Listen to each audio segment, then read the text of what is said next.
Welcome to Taking the Higher Road, a podcast by DriverReach in partnership with FreightWaves. I'm your host, Jeremy Reymer, founder of DriverReach, a modern software solution at the intersection of recruiting and compliance. With over 20 years in the trucking industry, both on the carrier side as well as the vendor side, I bring a wealth of expertise around all things recruiting, retention, and compliance.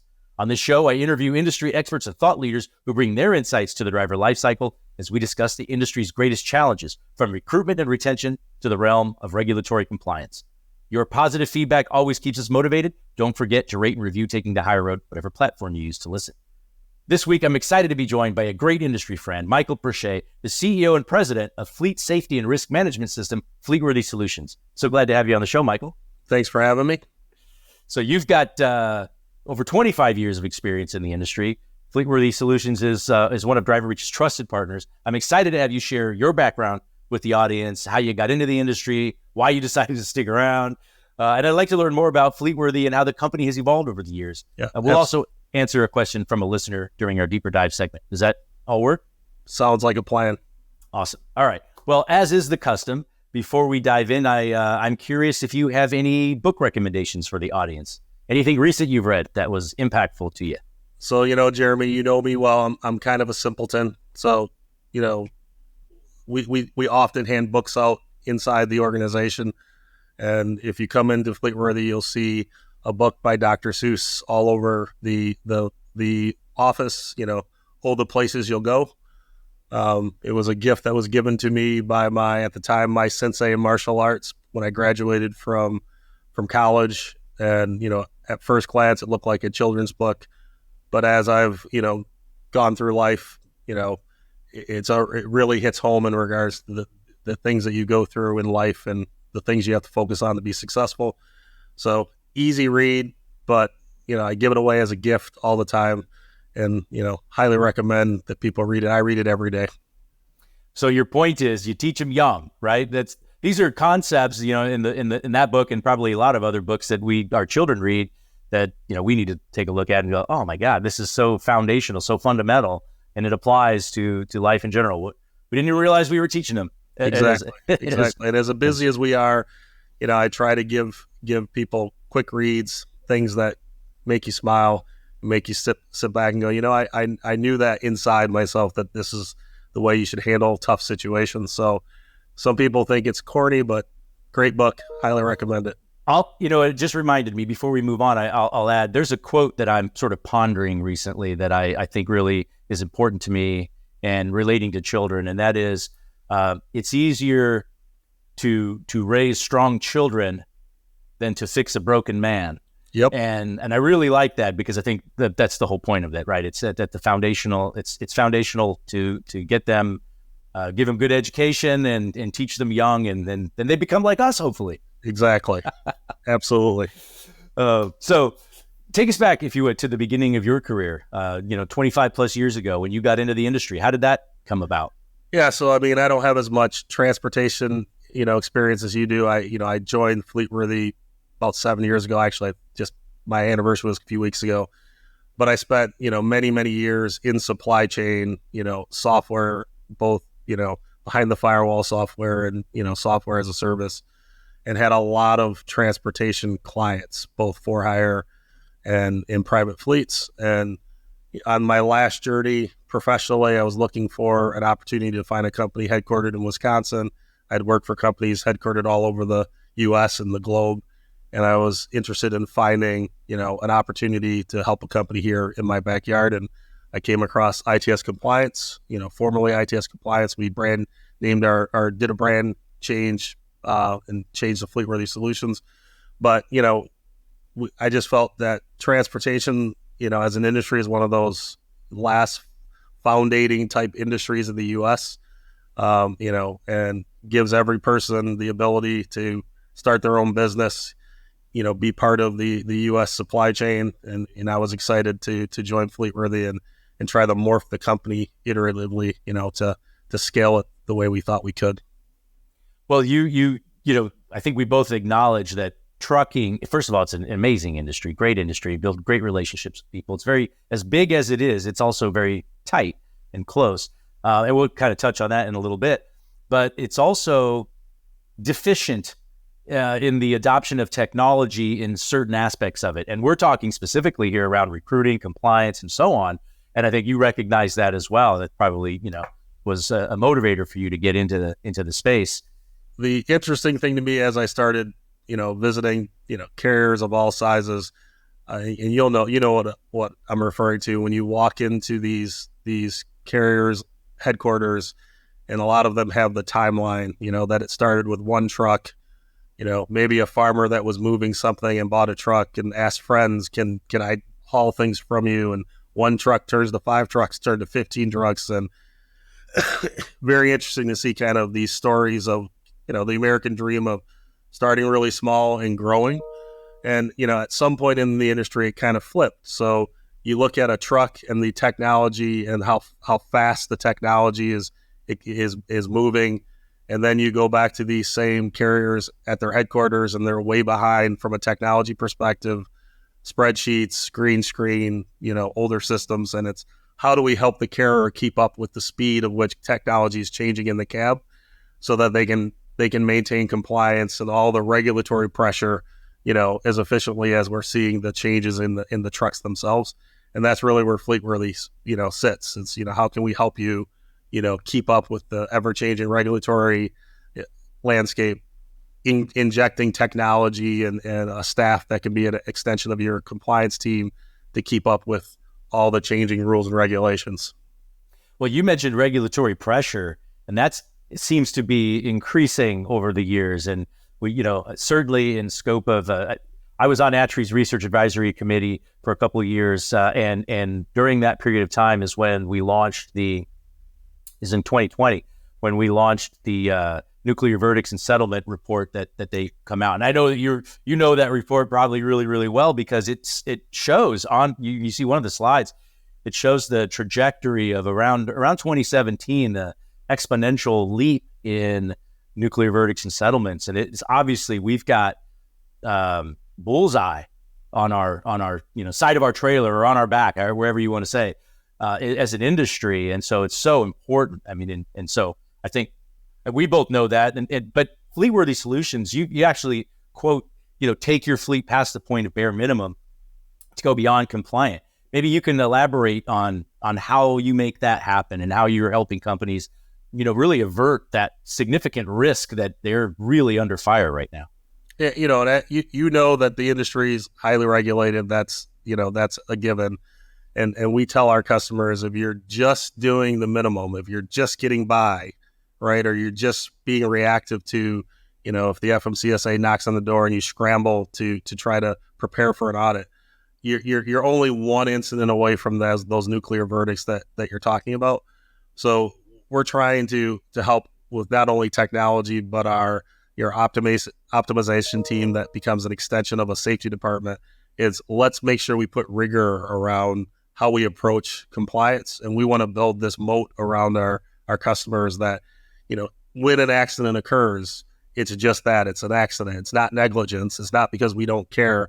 And then we want to give them the breadcrumbs, the supporting information, the meaningful, actionable data so that they can prove to anyone, whether it's an auditor or it's a jury, that, hey, we take compliance very seriously, and you can see that we're doing everything available to us to make sure that we're helping make the roads safer, make sure that our drivers get home safely. And, I think attorneys have figured out a way to make people forget that person that's in the cab is a man or a woman that's trying to get home to their families, trying to make a living. They're not getting into a vehicle with the intent to hurt someone. But unfortunately, if you can't prove that in regards to the way that you're managing compliance, that's the direction these conversations go. Well, and on top of that, I think you made the attorneys know where to look, right? The plaintiff's attorneys know where to look. They know where those deficiencies might be from a compliance perspective, and they can hone in and find that right away. So I think being in a position to help leverage technology to ensure that's prevented is important. Because one of the other slides on that same report, one of the other tables references, there are really, when it comes to nuclear verdicts and settlements, there are two areas of exposure, right? One of them is the behavior in the driver, how they behave, if they're, talking on their cell phone or whatever. Obviously, that's an issue. But the other is, DQ file compliance related. And those are things that are 100% in the control of the company if they just get it right and they ensure that they're, checking the boxes and doing those things. So that's something I think you and I are really aligned on, because it's so important and it's so preventable. Yes. And it's the place that you can show the most muscle memory in regards to the diligence you do to make sure that you're running a compliant, safe carrier. And that's one of the primary things that we help carriers with. So you talked earlier about the evolution and how you've grown, and from a vision standpoint, can you elaborate on or I should say, you've acquired some companies, right, over the years. Could you share maybe how the acquisitions have shaped and evolved your approach, your services, technologies to meet the changing needs of the industry and to your clients? So, when we started in business, we've been in business for 40 years, where we have our 40th anniversary celebration end of this month. So we started in business before a lot of these technologies were available, before the government was able to, grab this data and actually use it as an indication of whether you're, running your carrier in a compliant way, in a responsible way or not.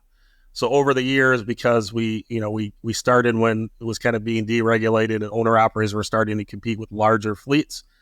And as we needed to scale, we built technology based on the reality of day-to-day working in as a carrier. And when I came here, we were at the inflection point of taking that technology that we were using ourselves to be an extension of our customers' safety departments, and we moved it in front of us and said, hey, we want to create a single pane of glass that you can go to and really get a 360-degree view of how you're doing, both on the driver side and how you're managing the compliance of your assets. And, and it was built from the reality of the day-to-day, hurdles that a carrier, whether it's a real large carrier or an owner operator, has to go through to maintain compliance. So now we've morphed that to we have the ability to allow people to use that technology as a standalone solution that they use, or they can wrap our managed services, our compliance team around that, and we become a extension of their safety department, give them more bench strength in regards to subject matter expertise and so on.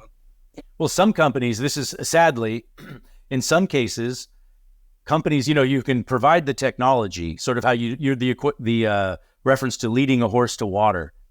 But sometimes when you lead them to water, they just drown. They don't know what to do. They need your help. They need your expertise. So from a services perspective, I think that makes a lot of sense. And that's what you have so much expertise in. And so as an extension, I think that's a value add for sure. Do you, I know from a partnership standpoint, I mentioned up at the top of the show that Fleetworthy Solutions is a trusted partner of DriverReach. And I think collaboration is key in this industry. There are a number of technology providers that really work well together, that they play really well together. I've heard from other people, that other customers of ours and a few of our other integrated partners say things like, you're one of the good guys, you're the Avengers, they've said. And I'm like, I'm pretty sure you can't say that. I'm pretty sure that's copyrighted or trademarked or whatever.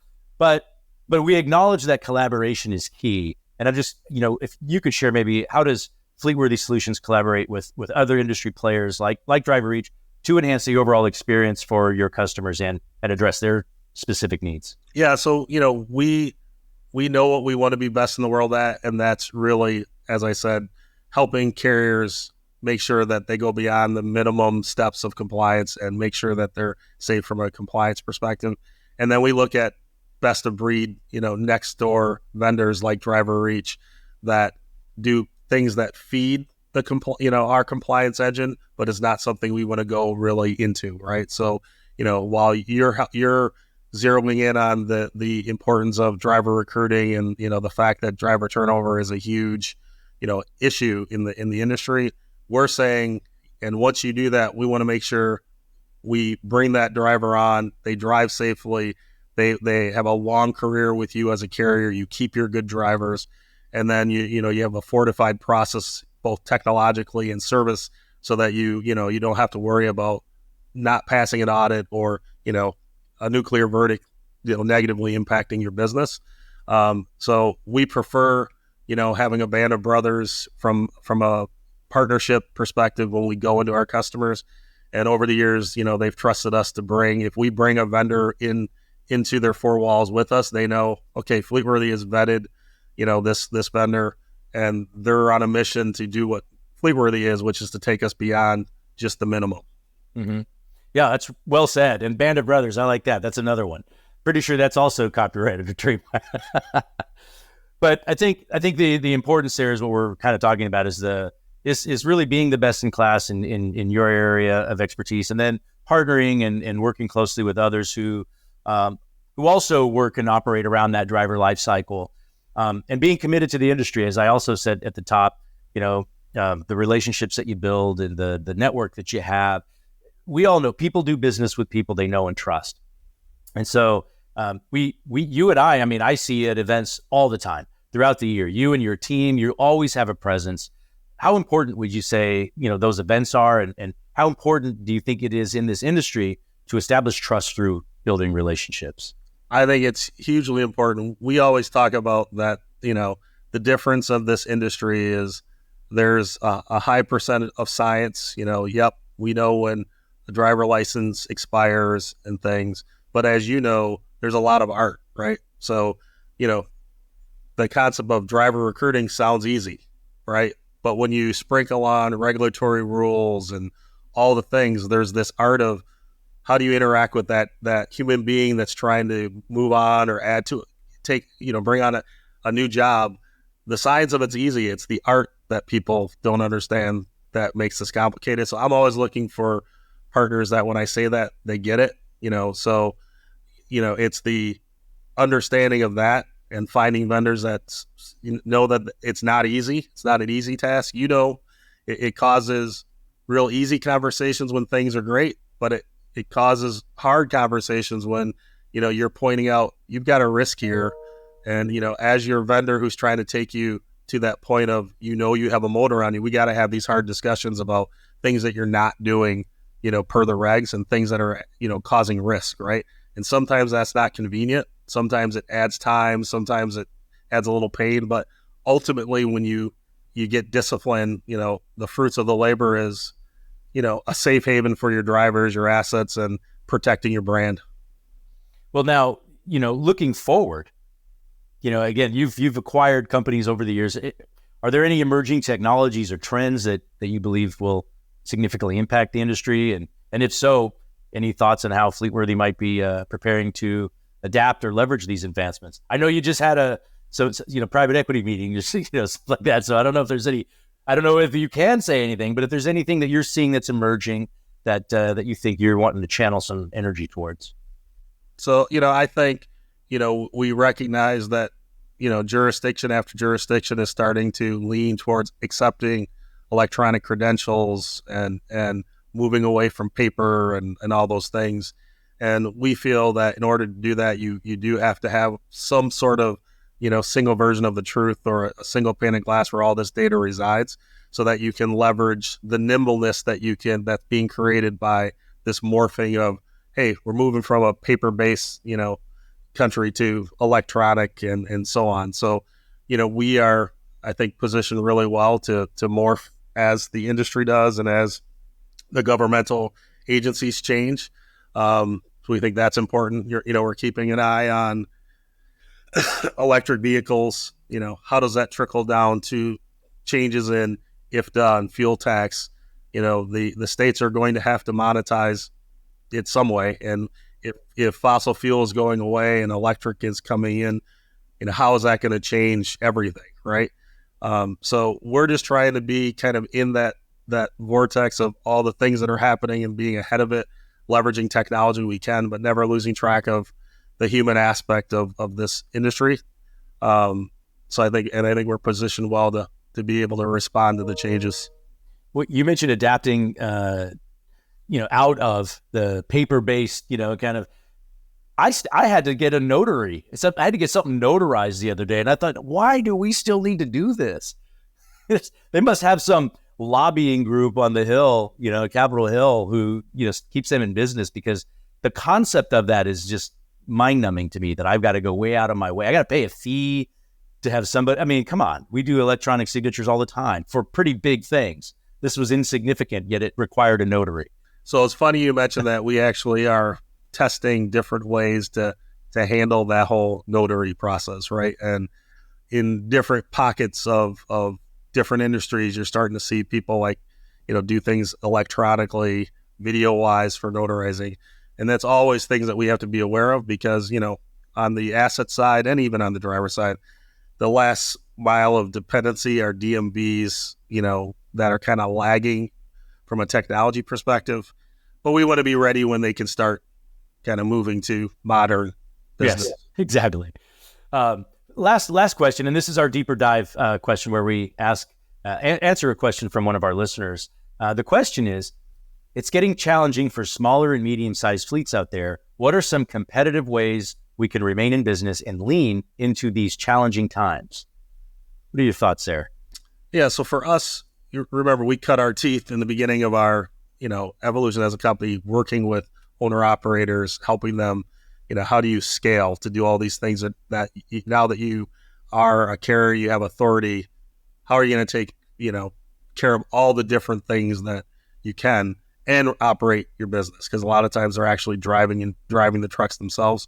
So the reason we built CP Suite, our latest platform, is so that carriers of all sizes can leverage the knowledge, the 40 years of knowledge that we have technologically, and have an entry point from a cost perspective that, it's not prohibitive for them to use this type of technology. And now all of a sudden, you can be a small carrier, but you can run your carrier just like the biggest of the big carriers are running it. And then leverage our staff if you need help. And as you grow and scale, we can grow and scale with you. That's our suggestion. So your point is you can help them operate efficiently and certainly safer in a position to reduce the risk that they have otherwise. And that's significant. There was somebody, Brian Fielko, a good friend, I think of both of ours, once told me that was sort of the secret sauce for him at his previous company at Jetco. He said, we were so good from a safety and compliance standpoint, from a culture, that we were more profitable. We had a better reputation, and that helped to get us business. And it was like the secret sauce that just not enough people were really embracing. And so I appreciate you sharing that, because I think that's the secret sauce. Yep. Well, thanks for joining me for another episode of Taking the Higher Road and for spreading the word to your industry peers. We really appreciate it. Remember, you could submit any questions or comments, including those which may appear on upcoming deeper dive segments at podcast@driverreach.com. And don't forget to rate and review Taking the Higher Road, whatever platform you use to listen. Until next time, Mike, thank you very much for joining us, and thank you for taking the higher road.